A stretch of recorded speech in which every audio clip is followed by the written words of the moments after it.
नमस्कार। क्या भविष्यवाणियां की जा सकती हैं? ये एक ऐसा सवाल है जिस पर सदियों से बहस चली आ रही है, क्योंकि जब जब भविष्यवाणियों ने हकीकत का रूप लिया तब तब भविष्यवक्ताओं की ओर दुनिया का ध्यान गया। असल में भविष्य बताने का एक लंबा इतिहास रहा है। ये एक ऐसी जादुई कला है जिसमें महारत हासिल करना देखिए सबसे ज़्यादा मुश्किल है। सदियों से लोग अजीब और अद्भुत तरीकों का इस्तेमाल करके भविष्य के बारे में बताते आए हैं। अब देखिए ना, फ्रांस के महान भविष्यवक्ता नास्ट्राडामस, बुल्गारिया की बाबा वेंगा, अमेरिका के एडम्स, भारत के बेजान दारूवाला, इन नामचीन भविष्यवक्ताओं से तो आप वाकिफ होंगे। लेकिन आज हम आपको हस्तरेखा शास्त्र के एक ऐसे महान जादूगर के बारे में बताएंगे जिनकी भारत से लेकर विश्व भर की प्रत्येक भविष्यवाणी 100% सच साबित हुई। या फिर यूं कहें कि भाई इंग्लैंड के इकलौते ऐसे भविष्यवक्ता जिनके मुख से निकली हर बात दुनिया ने सच होते देखी। हम बात कर रहे हैं अंतर्राष्ट्रीय स्तर पर हस्तरेखा शास्त्र को पहचान दिलाने वाले महान हस्तरेखा शास्त्री काउंट लुईस हेमन, जिन्हें दुनिया कीरों के नाम से जानती है।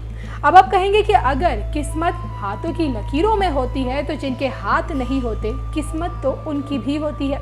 इस बात से कोई इनकार नहीं कर सकता कि किस्मत से ज्यादा इंसान को अपने कर्म पर भरोसा करना चाहिए, जो कि ज्योतिष का इतिहास संभावनाओं का खेल रहा है। और इसलिए हथेली की लकीरें भी बहुत कुछ बयां करती हैं।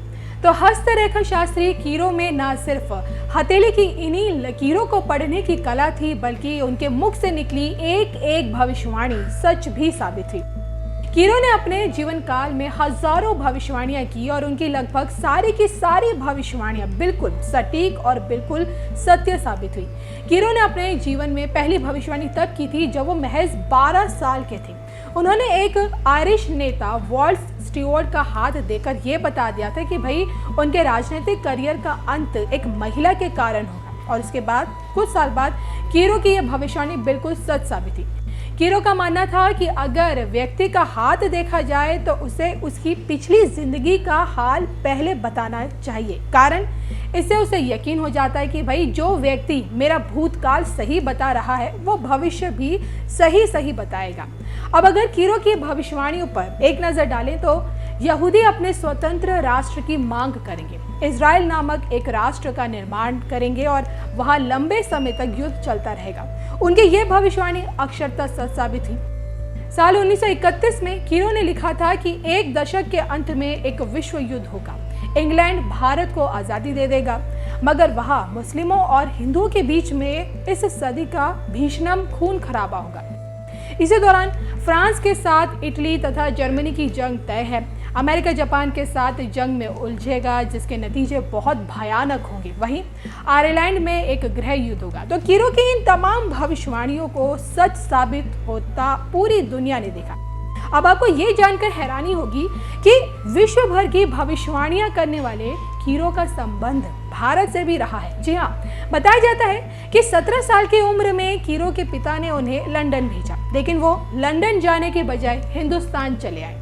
मुंबई में वो एक ज्योतिषी प्रेम नारायण जोशी जी से मिले और उन्होंने उन्हें हिमालय, वाराणसी, लद्दाख और कश्मीर के तांत्रिकों और पंडितों से मिलाया, जिसके बाद तकरीबन 3 साल तक कीरों भारत में ही रहे और उन्होंने ये जाना कि भाई हस्तरेखा, ज्योतिष शास्त्र और नक्षत्र शास्त्र भारत की ही देन है। और इतना ही नहीं, भारत को लेकर भी कीरों कई भविष्यवाणियां करके गए।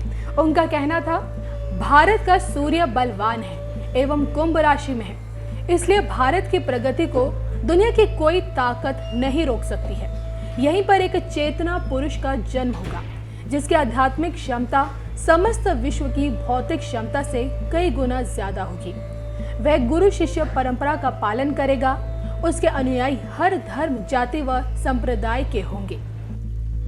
वैसे जानकार बताते हैं कि भाई कीरों ने भारत के विभाजन की भी भविष्यवाणी की, जिसे दुनिया पाकिस्तान के रूप में देखती है। तो हथेलियों की लकीरों से भविष्य देखने वाले कीरों भले ही देखिए आज हमारे बीच नहीं है, लेकिन उनकी भविष्यवाणियां आज भी लोगों को हैरान जरूर करती है।